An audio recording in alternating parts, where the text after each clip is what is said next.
Ce sont les deux seuls exercices dont vous avez besoin pour avoir des avant-bras gigantesques. Saviez-vous que l'avant-bras comprend un groupe musculaire tellement ignoré que plus de 80% des hommes ne savent même pas comment l'entraîner correctement? Beaucoup de gars essaient de justifier cette négligence en disant que la taille du poignet est limitée génétiquement, qu'on ne peut pas l'augmenter, que c'est avec quoi on est né. Mais en réalité, ceux qui disent cela ont généralement la flemme d'entraîner ce muscle, et oui, il peut être amélioré tant en force qu'en définition musculaire, comme n'importe quel autre groupe musculaire de votre corps. Il est très courant de voir des gars à la salle de sport donner la priorité totale à d'autres muscles qu'ils jugent plus importants comme la poitrine, les biceps, les triceps et les abdominaux, mais en négligeant complètement les avant-bras. Ceux qui font cela perdent une série d'avantages comme l'augmentation de la force de préhension qui améliore vos performances dans pratiquement tous les exercices impliquant de tenir du poids, la prévention des blessures aux poignets et aux coudes, ainsi que l'équilibre esthétique de vos bras dans leur ensemble. Et inutile de parler de l'attrait esthétique. Les avant-bras sont des muscles toujours visibles, même quand vous portez un t-shirt à manches courtes.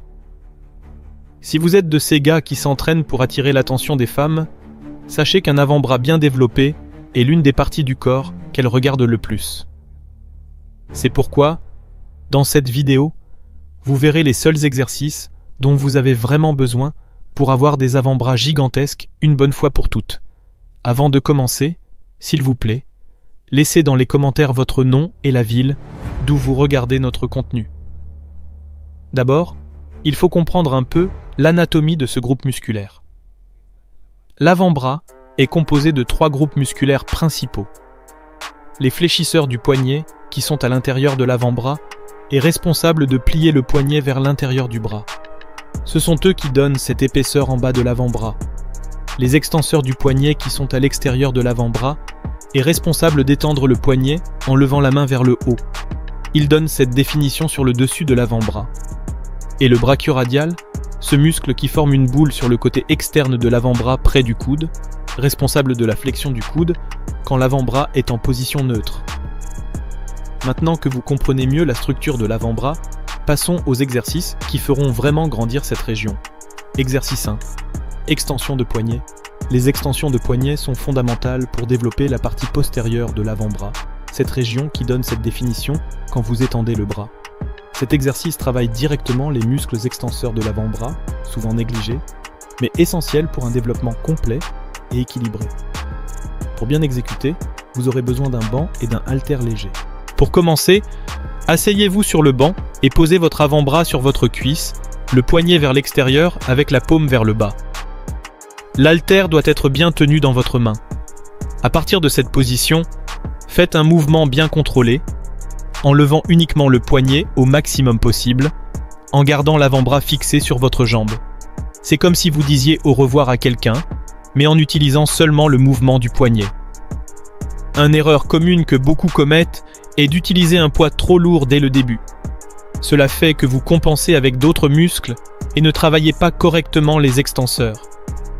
Une autre erreur est de faire le mouvement trop rapidement ou en utilisant l'élan.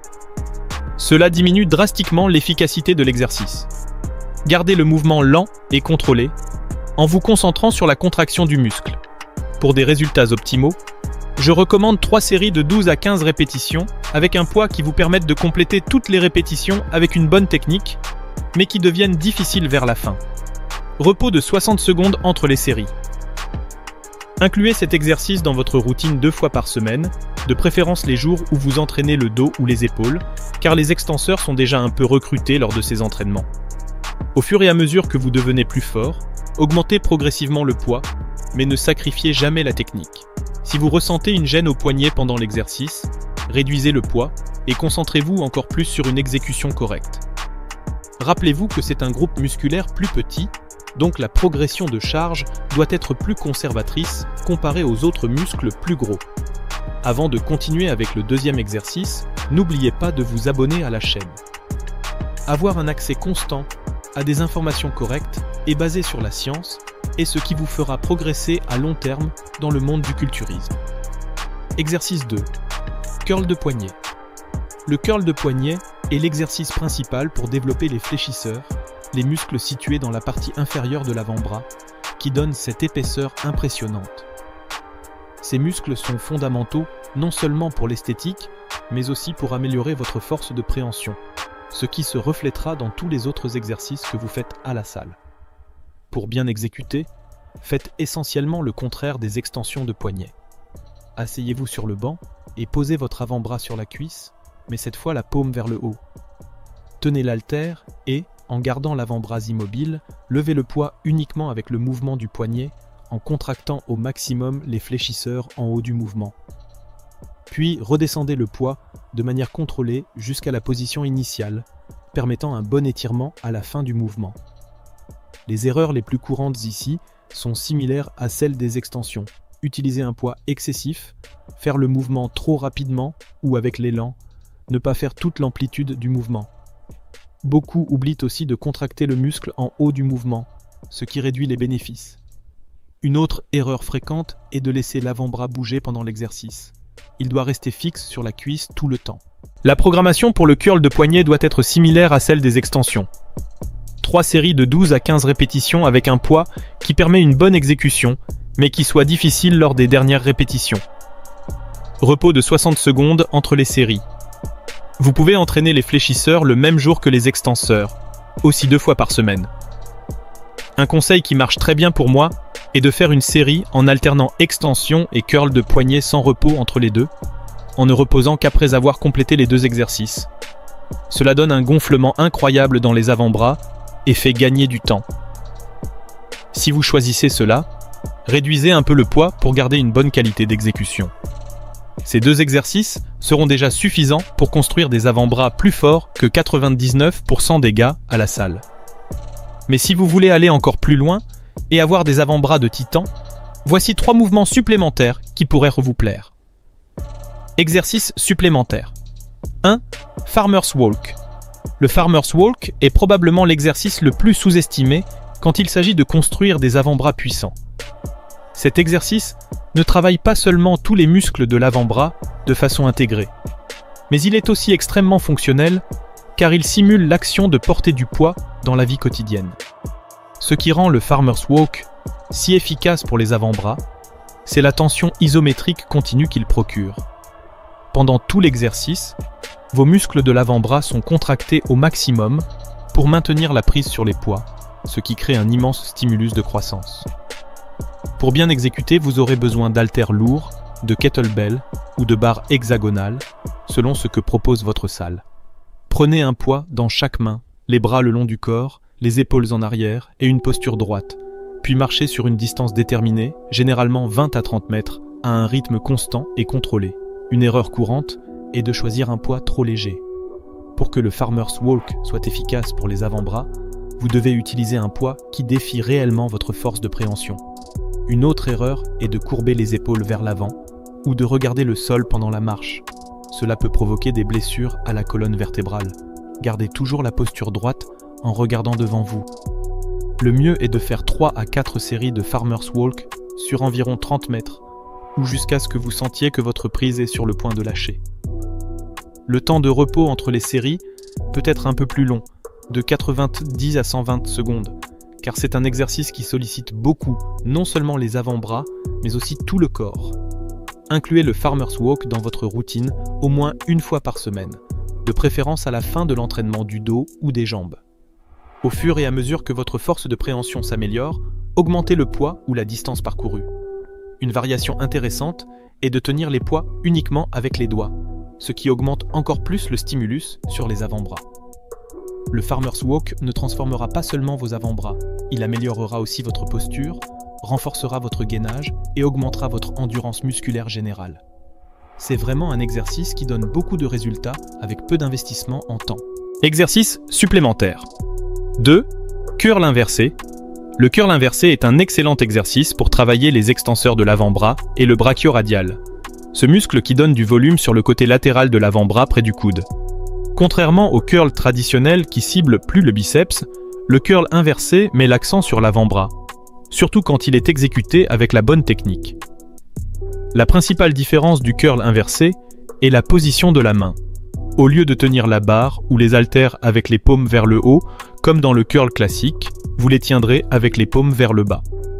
Ce simple changement de prise transfère une grande partie du travail du biceps aux muscles de l'avant-bras.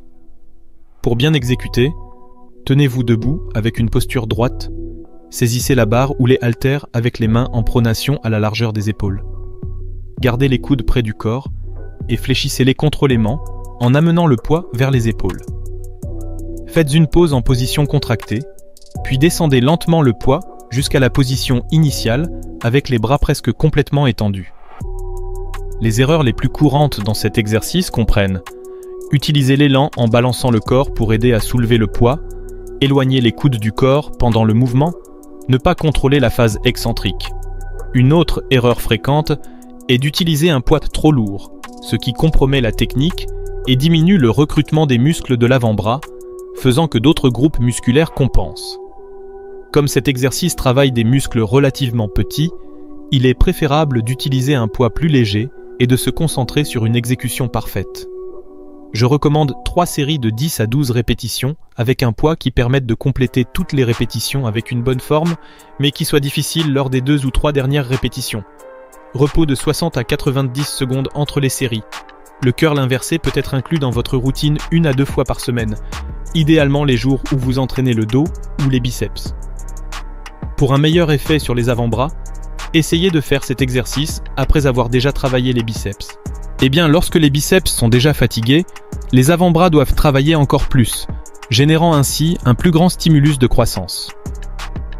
Exercice supplémentaire numéro 3, le curl marteau.